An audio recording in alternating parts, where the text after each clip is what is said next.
The following is a presentation of Surprise Church. El siguiente programa es la presentación de la iglesia Surprise. I talked to a woman yesterday who lives in Los Angeles. And she says, Matt, something really interesting is happening in Hollywood right now and in the Hollywood culture. She said, Jesus is really popular. She's like, he's actually really, really big out there. Everybody loves Jesus. Everybody talks about Jesus. Everybody, oftentimes even goes to a church. She said there's churches in Hollywood who have seats reserved for stars in their church, like with their name on it, so that the star can come and have their seat every time. And she says, but it's a real problem, because as popular as Jesus is, I don't know anybody that follows him. As much as people talk about him, as much as people acknowledge him from a distance, he said, there's a poverty of people who actually know what they're getting into, who are aware of the cost, the sacrifice, the challenge, the burden, the opportunity, the responsibility that goes along with the blessings of knowing Jesus. And so she said, it's a really, really weird time out there. We're going to talk about that today. Throughout this decision-making series, we've been careful to point out that we're not just going to teach people how to make decisions like, do I pick X college or Y college? Do I date X boy or Y boy? Do I wear those shoes or these shoes? Because all those things are kind of the end stage of a lot of decisions that have been made up to that point. And we've acknowledged that really, whether we realize it or not, many of our decisions are made long in advance. And here's the formula we've used to describe that. Most decisions are made in advance and if you're taking notes, this is kind of fill in the blank at the beginning of your sermon note insert if you'd like to track along. We got some college students here today, and I know you guys love to take notes, so you're welcome to do that as well. Most decisions are made in advance as we intentionally or accidentally adapt practices and priorities that lead to fruitfulness or failure. You look at a corporate executive who committed an illegal act in the handling of employees and money. It probably wasn't when they signed the document to approve the transaction. The decision probably began to be made years before when they started cutting corners, when they started choosing opportunities to succeed over opportunities to ethically and faithfully exercise their office. So that as a pattern compounded like a snowball rolling down a hill, that momentum became almost unavoidably forceful when the big opportunity came up and the fork in the road stood right in front of them. So we adopt these practices and priorities that lead to opportunities that we call choices, but in the sense, those choices are already made. So we're really today and throughout this series haven't been talking about the opportunity moments. We're talking about the decisions and the priorities that get set so that when those opportunities come, you and I can make the right decisions. A decision that isn't necessarily a factually right decision. It's a decision that you would make if you're in the right place with God. And if your priorities have been carefully examined and re-examined so that faith isn't over here, words aren't over here, and actions and life are over there. In week one, we talked about legalism. We talked about how on one level, many people would like to say, I think these are the rules. I think these are the proper ways of living, and I'm going to tell you when I think you're out of bounds. Legalism is almost always for appearances. Legalism is a do and don't version of faith that substitutes relationship for outward appearances. And so probably the most legalistic people you know are the most insecure about their relationship with God. And instead of dealing with that insecurity, they want to play it out by judging other people's lifestyle or fixating on the minutia of do's and don'ts. Jesus says avoid legalism. On week two, we said, but the other end of the spectrum is equally dangerous. We want to avoid excuses.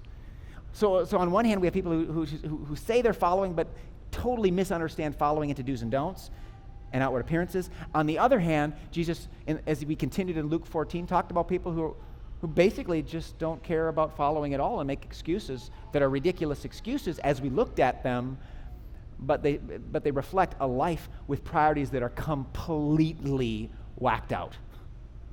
Like I have to go check out an aux. Have you ever used that one? I bought a field. I need to go stare at it. I can't follow you, God. And I just got married, and I need to go sit down next to my spouse and just hang out instead of follow you, God. And we said, God says, go get your ox, go get your field, put your arm around your lady, but take me with you. Because I'm inviting you not to an event, but to a lifestyle. I'm inviting you to a relationship that goes everywhere. Don't give excuses as to why God can't go with you. That's the relationship I want with you, God says. This week, we're going to stay away from those two ditches, and now Jesus, as we continue and conclude Luke chapter 14, he gives us a picture of what the road looks like. So he says, don't be legalistic in that ditch. Don't just make excuses in that ditch. Today, he's going to continue and finally say, so here's what it looks like to be on the road. Here's the cost. Are you willing to pay the price? Are you willing to acknowledge the cost? Instead of just take part in the Hollywood culture of, I'm a Jesus guy. So that's where we're going today. And as we'll notice, verse 25 emphasizes not just crowds, but large crowds. Ochlon in the Greek. A big old crowd of people is following Jesus. And when that happened, it probably was more than 70, because they kind of had a separate, they would actually number it if it was 70. When crowds followed Jesus, it was oftentimes in the thousands. So a large public gathering like this would be the minimum you could imagine, and probably a whole gym full of people following him around. Now, if you're Jesus and you're looking at these people, it's easy for you to wonder, how many of these people really want to follow me? Or is this just the cool thing to do? Is this the best show in town? From the beginning, when we started this church, we said we are not going to try to give Christians who go to churches in Bismarck a better show. I think what we do on stage here is amazing, but our goal is not to reach people who already are connected in the faith community and say, hey, we can do something better. We have cooler drums and violin music. That's irrelevant. Jesus was not interested in taking people and saying, I just want a bigger crowd of people who think I'm a great show. He wanted a whole lot more for people than that, than just being consumers, right? And so he's looking at this large crowd, and he wants to put his finger right on that specific issue. He wants to say, are you really wanting this? Large crowds were traveling with Jesus, and turning to them, he said, if anyone comes to me and does not, say that next word with me, because this might remind you of some of your Christmas gatherings with extended family, and does not hate father and mother, wife and children, brothers and sisters, yes, even life itself. What is he saying? Now, I want to comfort you. There might be hate in your family, but that's not what he's calling for. This is a hyperbolic, ancient Semitic way of speaking that God used when he was speaking to Jacob and Esau way back in the Old Testament book of Genesis. He said, Jacob I have loved, Esau I have hated. Now, God doesn't hate people. It was a way of saying which choice you have made. I hate Highway 1804, and I love Highway 94. I'm taking that way and not that way. It was a way of showing your preferential option towards a given person. It's a way of saying chosenness. If you come to me and do not choose me over father and mother, wife and children, brothers and sisters, yes, even your own life, a person cannot be my mathatai, my disciple. And whoever doesn't carry their cross and follow me can't be my disciple. In other words, what he's saying to you and to me is a convicting statement that just checking a box that says on a survey, Christian, doesn't mean you're following me. Following me means following me, and he wants us to understand what that looks like so that we don't mischaracterize ourselves or mischaracterize a relationship with God. He calls us to choose, to prioritize, to love him more than any of these other things actively in our life and in our decisions and our choices. So here's the thing. If you were an ancient rabbi, once you got to be 30 years old, which was the year, ironically, Jesus became a rabbi, you could be a rabbi. You could invite people to follow you, and if you demonstrated the right credentials, the right learnedness, the right intellectual capacity, the right faith, the right understanding of the Jewish scriptures, you could become a rabbi with a lot of hard work. Jesus kind of took the back channel and just started teaching and inviting followers, and that bothered the credentialed rabbis. But if you were a rabbi, you demanded that your pupils love you and hate their families. You demanded that your pupils didn't choose going to the lake on Wednesday instead of coming to school. If you were a rabbi, you expected that your family's life would be oriented towards raising this student up through that teaching relationship. And you know what else? Parents demanded it too. It was a huge honor to have your child selected as a follower of a rabbi. And if anything got in the way of your child's relationship with the rabbi as a parent, it was over. You got that thing out of the way. So Jesus is simply doing what any rabbi would have done at the time. Now, as the Son of God who actually created the people following him, he's got all the more reason to demand that kind of allegiance. But it's just important that we recognize he was doing what people were used to, accustomed to, and totally understanding about in terms of the relationship between student and a teacher. Very few students got selected for this kind of relationship. It was exclusive. And so here's Jesus walking around, going up to tax collectors and sinners, saying, "Follow me. I want to invite you to follow me." And they probably needed a change of shorts. They couldn't believe it. They had not qualified. They were not qualified for that kind of relationship. And here's a rabbi inviting them. So most of the time, they dropped everything. Oftentimes we hear that it's because Jesus was so charismatic and he had this blue-eyed kind of blue steel stare that made them follow him. I'm not so sure that it was that. I think he looked a lot like any one of us would have looked if we lived in that place. Dark skin, beard, hair, whatever. I think it was that a rabbi would actually walk up to people who did not cut it and say, "I'm willing to be your rabbi. You want to follow me?"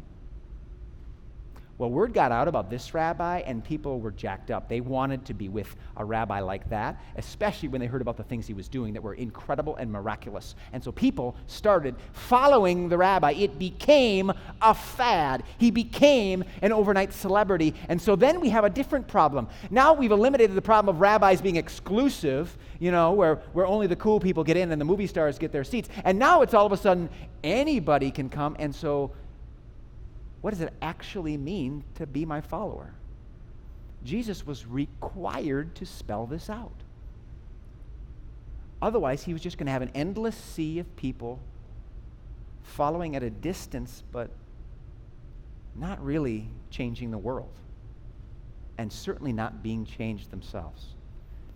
So he was inviting them into the same kind of relationship their parents would have demanded that they have with any rabbi. Most of the time, the problem is that as we pursue a relationship with God in this densely packed culture, we can buy into the emotions that just say, "Hey, I'm totally available to God," without actually realizing that we're overwhelmed. I think the average budget, if you look at the average personal budget, it's over 100% that we're planning to spend every month versus what we're taking in. If you look at the average schedule, we actually book more things mentally or actually on paper than we have time and energy to do. And we're not very good as a culture and individuals in it at saying, "I cannot do it all, I will not do it all, I must prioritize, or my life will be run by the last minute demands that just pop up all around me." Look, if you want to be alive in America in 2015, this is normal. This is normal.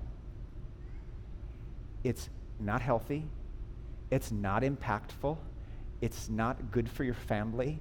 It's not good for your heart. Literally good for your heart. It's not an example that you want to leave behind, but it's normal. And so Jesus is calling you and I to be abnormal.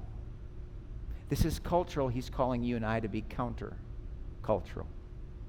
This is the way lives tend to run, even Christians. Jesus is calling us to be set apart in this passage. How many of you are old enough to, if I could say that, to have been a member of the BMG or Columbia House tape and CD membership club? Anyway, raise them high. We all got duped into it. Don't be ashamed.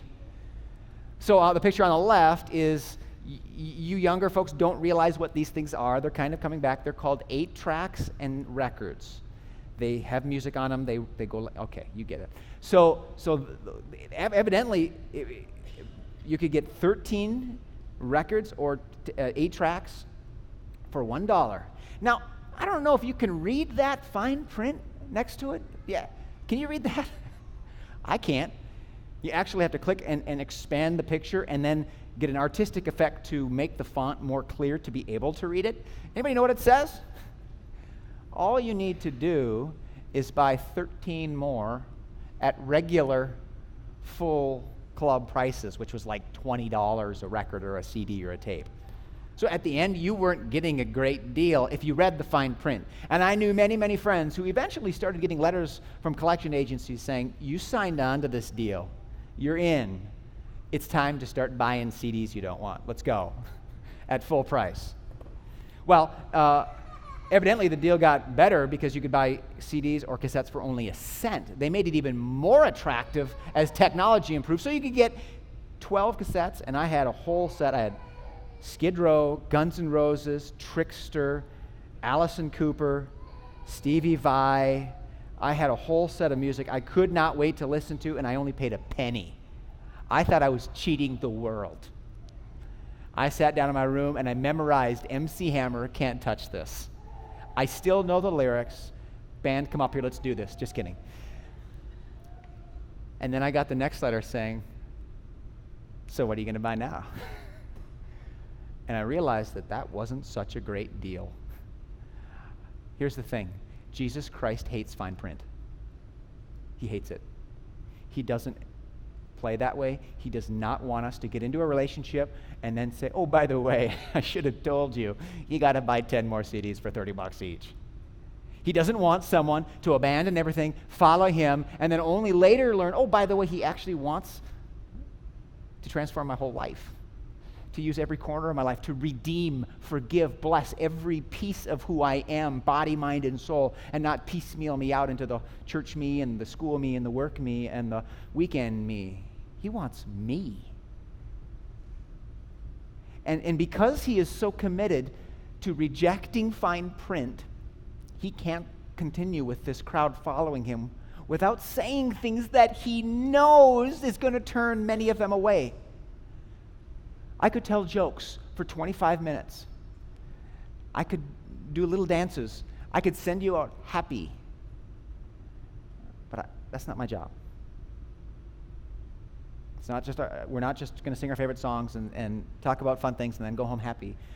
We're going to tell the truth. Because that's how Jesus rolled. And he didn't just attract crowds, he told the truth. So that there would be no misunderstanding, no fine print, no stacks of CDs with buyer's remorse in the hands of all his followers. Okay? So he's telling the truth here. Listen to how he does it. What he's going to do is he's going to give 2 complementary images. He's going to give a carpentry image. Anybody know why Jesus would give a carpentry image? He's a carpenter. This is his trade. He used all kinds of agricultural and carpentry images because that's just what people knew. They also knew battle imagery. War was a very real thing in this time in history, part of life. And so he uses a military image to help us understand how important it is to think through what it is that we're getting into as we go from crowd to follower. So watch this. Carpentry image first. Suppose one of you wants to build a tower. Happens to me all the time. Won't you first sit down and estimate the cost to see if you have enough money to complete it? Have you ever gone to Lowe's with a $1,000 gift card and said, I'm going to buy a house today? And you come home with a back of your truck packed full of shingles. And you just unload the shingles in your driveway and say, I'm going to build another house right in my driveway. And your neighbors come over and go, what are you doing, building a house? Well, where's the rest of it? This is all I could afford. I had $1,000. Okay, have a nice day. Your neighbors would all leave. They wouldn't even talk to you. They would feel sorry for you because you didn't sit down and actually get the Excel spreadsheet out and estimate the cost of building the house. And if you didn't have the funds, it's not worth starting, right? For if you lay the foundation and are not able to finish it, everyone who sees will ridicule you, saying, this person began to build and wasn't able to finish. You can be known as a follower of Jesus and have no plan to finish. No plan to continue with anything besides paint or shingles. And if you've never known someone who is posting amazing things about Jesus on their Facebook page, and then the first thing that happens, they're done. The first obstacle they face, it's over. They take a totally different life course. It just looks weird to people, and it's embarrassing for them. Jesus wants to save us from the end result of not counting the cost of following him, which is public shame. He doesn't want you and I to develop a reputation of following him and then get to the point where people are like, I thought you said you were a Jesus person. Why are you? That's embarrassing. So he wants to save us from that public shame, that ridicule that comes from living over here and speaking over here, not thinking through that relationship. Second image now. Second image is a battle image, military imagery. People understood armies. They had soldiers, Roman soldiers, posted all over the city. And don't think for 1 minute that if you were Jewish living in Jerusalem, that you wouldn't attack and kill those soldiers if you had enough men. They tried many times, and many rebellions were put down. They did not want to be occupied by the most brutal power in world history, but there was nothing they could do about it. So they got what Jesus is saying here very, very clearly. Or suppose a king is about to go to war against another king, he says. Won't he first sit down and consider whether he is able with 10,000 men to oppose the one coming against him with 20,000? If he's not able, he's going to send a delegation while the other is still a long way off, and he's going to ask for terms of peace. What Jesus is doing is he's turning the volume up a little bit from public shame to destruction. He's like, I'm not just worried about your reputation, I'm worried about you. Jesus was very open about this fact that there is this dark demonic presence, sin, death, and the power of the devil that occupies space in this world that can really mess with us. And he says, there's an enemy that exists, and if you don't think to yourself about whether you on your own are able to confront and defeat this enemy, or if you need more resources, more help, you're going to be defeated. You're going to be destroyed. You're not going to make it. So he says, while the enemy is still a long ways off from you, look around and say, God, I need you. I'm alone. I'm empty. All I have is my sins. I can't do this life thing on my own. I'm getting just overwhelmed, and I need you. I'm not going to pretend I can do it on my own. I surrender. I need you. The thing is, though, he says to go to the army and get the terms of peace that's invading you. So there's another way to look at this passage, and it's not just that maybe the powers of evil are advancing against us, it's also that God is also advancing. And he's holding us accountable for the decisions we make, the way we use our time, money, relationships. And if we can't acknowledge our reliance upon him, our utter lack of our ability to do life without him and our dependence upon him, if we don't seek the peace that it can only come when he accepts us into his army, we're going to fall short on our own and be liable to God's judgment. So Jesus says the end result of not thinking through this battle before you fight it, this life before you live it, is not just destruction on behalf of the demonic enemy, the devil, whatever. It's also accountability before God.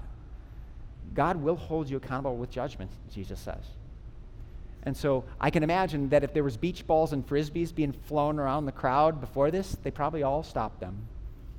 And everything got real serious. Because now he's talking about death. Now he's talking about hell. Now he's talking about judgment. And it's not so fun anymore. It's more serious. So he sums it up now. This is step one application. He's applying what he's saying to the crowd.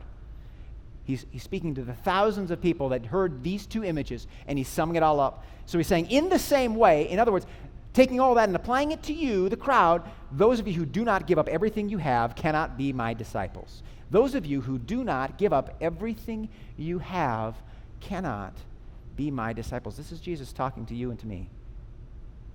This is Jesus talking to people who are kind of thinking about getting back into church or heard something might be for them in a church but not sure. And Jesus says, he doesn't say there's going to be really good coffee. He says, are you ready to give me everything? Are you ready to push all your chips to center of the table as they do in poker and say, I'm all in? Because when you do that, that's when you know you're ready. And when you're not ready, that's the clue that you're not completely all in. The word for give up everything here, coming from the Greek, is a word that you would use if you were going to say farewell to something. Now, have you ever gone to a sporting game where the outcome of the game has been decided? Not like yesterday's game. We are going to be okay. The Bison are going to have an undefeated season. I'm calling it now. We needed this as a humility thing. Keep your heads up, okay? But as far as of a game that most of the other Bison games are like this, where there's 30 seconds left, and what happens in the crowd when there's 4 touchdowns separating the Bison from everybody else except for Montana that they're playing, the crowd starts to get a little bit cocky, you know? And they sing that song. You know that song, don't you? The hands. We're going to sing this song together. Hands up like this. Here's how it goes. Everybody go like this.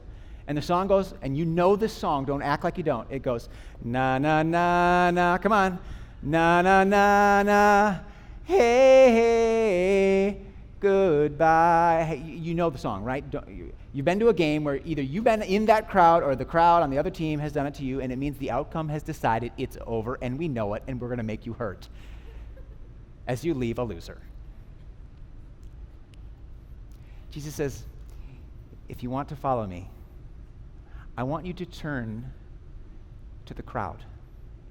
I want you to turn to everything in your life that is willing to compete with me, that could vie for the title. Maybe it's your guilt and shame.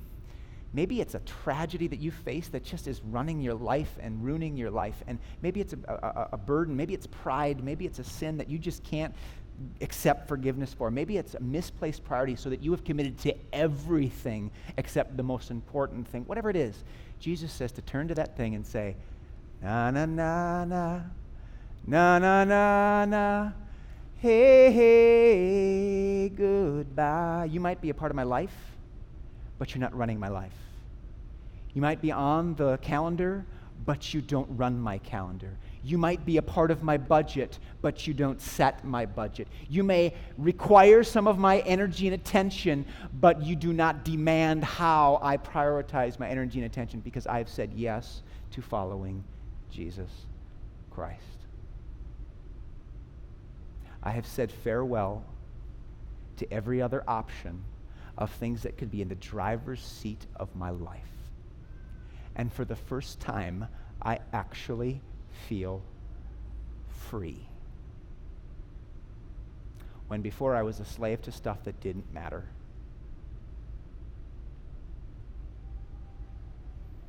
I'm preaching to myself. I hope I'm preaching to you. I know the feeling of saying, I got this wrong. I got to hit the reset button. And I have a Savior who says every day, keep hitting that reset. Let's get back on the same page. Now, here's something that I want. If you've been around a while and you feel like, well, I'm not really in the crowd. I'm kind of on the inside. I'm a follower. I'm a disciple. I've been in the deal for a long time. Jesus hasn't left us out either because he now turns to the inner circle that must have been standing closer to him, and he applies these 2 images of counting the cost and being all in for him to people who have been in the fold for a while and made that commitment. And he uses the imagery of salt.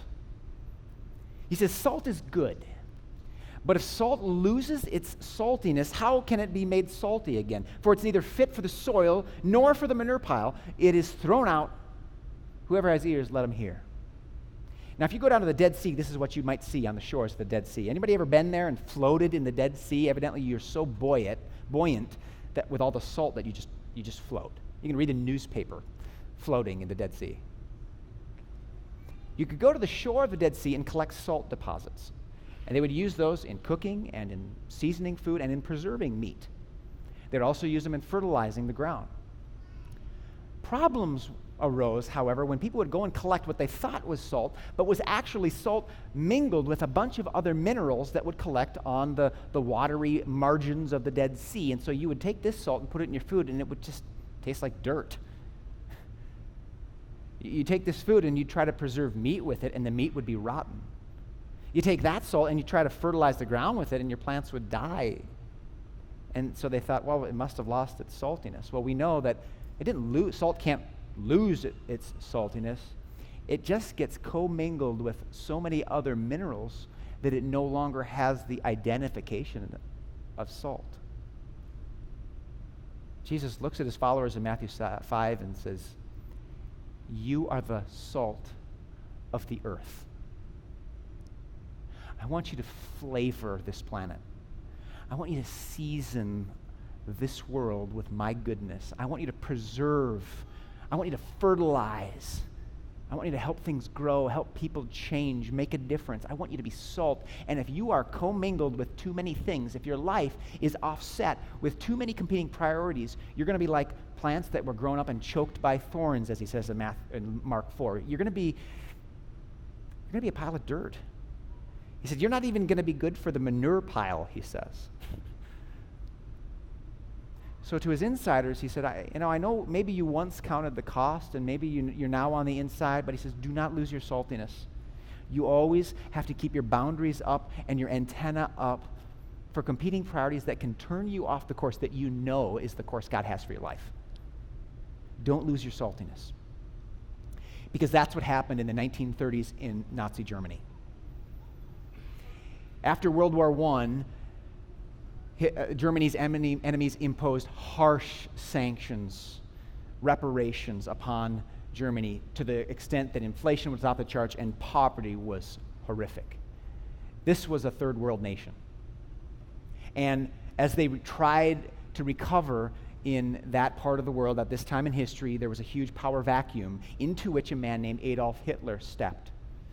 The season was right for a strong leader who promised recovery for the German people. The stage was set for a man who made promises that everything was going to be okay.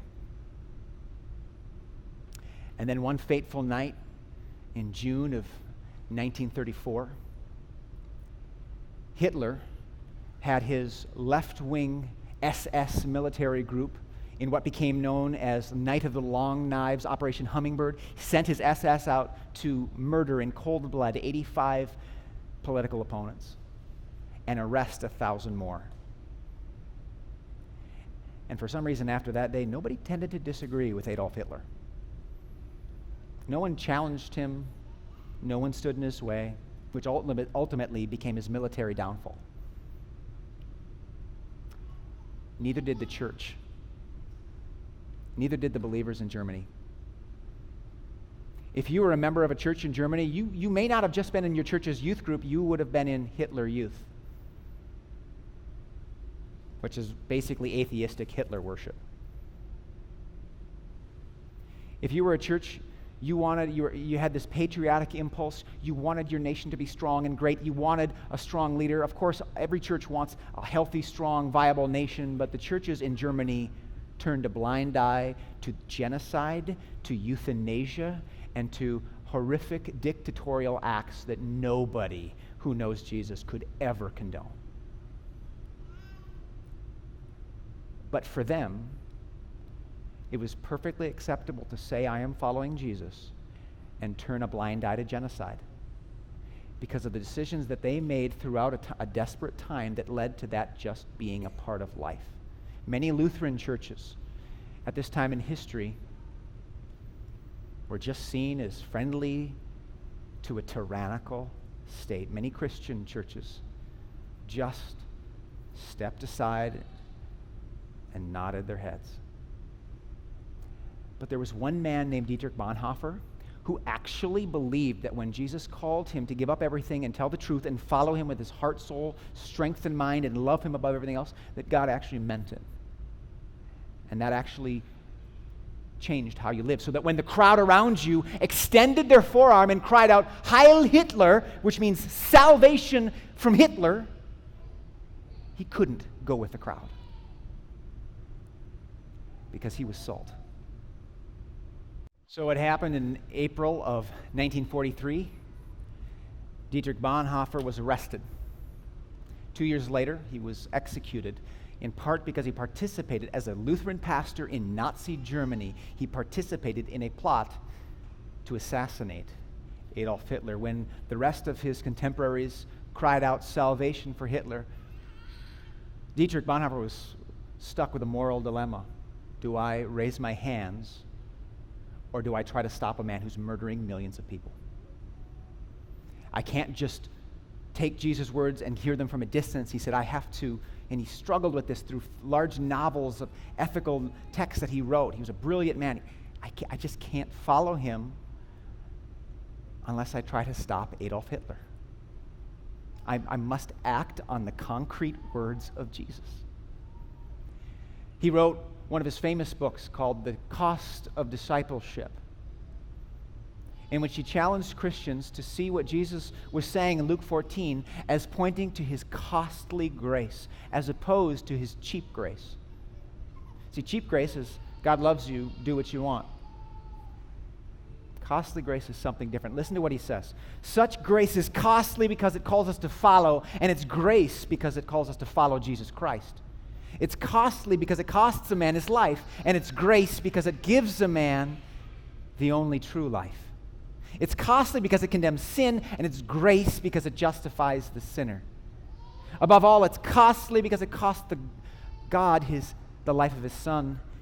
Quote, "Ye were bought with a price, and what was cost God much cannot be cheap for us."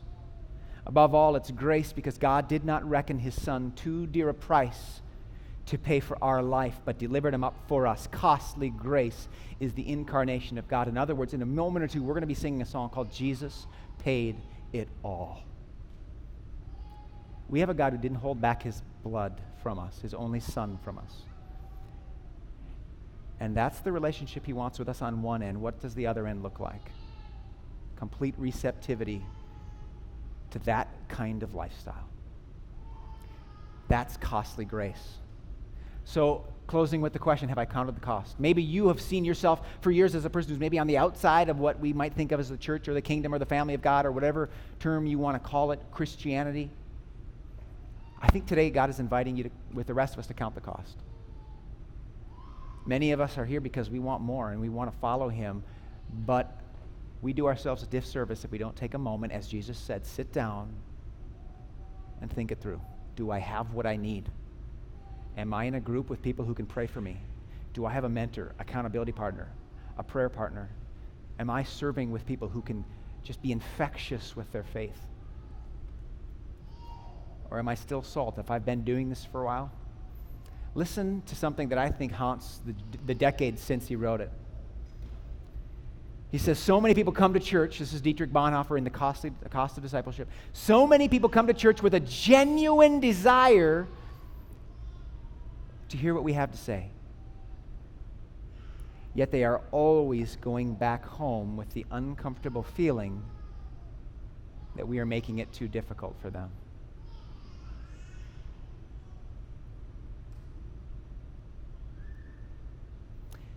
He traveled, Dietrich Bonhoeffer did, during World War II. He traveled to America, and he traveled to visit many black churches, people in the pre-civil rights South and in urban areas of the North, and he couldn't believe the passionate faith that he saw, the all-in commitment to Christ. He couldn't believe the vicious desire to leave everything behind, to embrace the only hope that these people ever had while they're persecuted everywhere else. And he had a choice to make. Do I go back to Germany and try to fight for justice there? Or do I stay safely away across the ocean? Well, he made his choice. What's yours going to be? Jesus at a safe distance, or the relentless, passionate, loving, crucified Christ up close? Jesus is cool from a distance. Up close, he's a savior. Jesus is neat from beyond the hills. Up close, he's a game changer. He's a dead raiser. He's a demon killer. and he wants to be that in your life. So what we're going to do today is we're going to end our service dreaming for a moment. We're going to take 2 minutes and just do our Connect cards with absolute silence as a time to just count the cost together. And as you're doing that, I want to leave this flavor in your head. I want you to dream with me about reaching our goal of positively impacting 10,000 people in the Bismarck-Mandan area this fall. We really believe that this is possible. Starting with the 10,000 invitations we're going to hand out on the 19th, and then on the 20th of September, we're going to hand out 1,000 acts of kindness cards, surprise acts of kindness, in which we invite people to go out and commit a surprising act of kindness to somebody that needs it and invite them to pass it on. And it's going to continue as we talk about how to receive God's message through culture and media throughout the next series, and as we celebrate our church's 1-year birthday on October 11th. There's a lot of really exciting things that are happening, and we'd like you to be a part of it, not from a distance. We'd like your help reaching 10,000 people. So what we're going to do is we're not going to play any music because our band is going to be filling out Connect cards. I'm not going to be going over there and getting a drink of water because I'm going to be filling out a Connect card. And what I want to challenge you to do is if there's something that you would like us to pray about that's in the way of this journey with Christ, write it down. We'll pray for you. If you're not yet connected to a community of people that can support you, pray for you, do life with you, bring you meals if you're sick, and be a source of support for you and vice versa, first of all, that's crazy. We all need that. Second of all, jump in. Check a small group. If you want to be a part of Joy 10, the finances have kind of been that barrier. It starts today. Check the box. We'll give you some more info. If you want to be on a serving team to help us surprise people on Sundays and far beyond, check a box. Get involved. Don't presume to follow Jesus from a distance because he's too fast. Run with him. Do life with him.